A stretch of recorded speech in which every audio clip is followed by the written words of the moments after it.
அவர் முழுவதும் சந்தித்த பிரச்சனைகளை படுக்கையிலே படுக்கும்போது அப்படியே சிந்தனைக்கு வந்து நிம்மதியே கெடுத்துருதுங்க அப்படின்னு சொல்றார். அநேகரை பார்க்க முடிகிறது. வேதம் சொல்லுகிறது, கர்த்தரே நம்முடைய சமாதானக்காரர். மீட்பர் இயேசுவின் இன்ப நாமத்திலே விட மனதார வாழ்த்துகிறேன். நீங்கள் நலமாயிருப்பீர்களாக. எபேசியர் 2:14 அவரே நம்முடைய சமாதான காரணராகி. தேவனுடைய பிள்ளைகளே, இன்னைக்கு சமாதான கேடுகள் எங்கும் நிறைந்திருக்கிறதை நாம் பார்க்கிறோம். நிம்மதி இல்லைங்க. ஐயோ, ஏன் இரவு வருகிறது?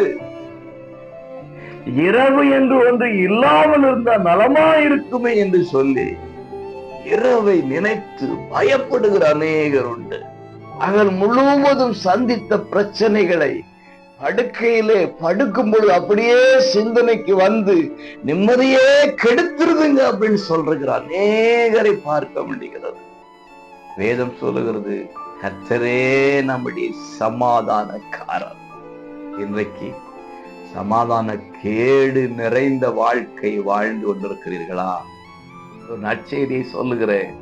ஏசப்பான்னு கூப்பிடுங்க, அவர் வருவார், உங்கள் நடுவில் நிற்பார், சொல்லுவார், உங்களுக்கு சமாதானம் உண்டாகட்டும், என்னுடைய சமாதானத்தை உனக்கு தருகிறேன் என்று சொல்லுவார். இதுவரை கண்டிராத ஒரு சமாதானத்தை இன்றைக்கு நீங்கள் காணப்போகிறீர்கள்.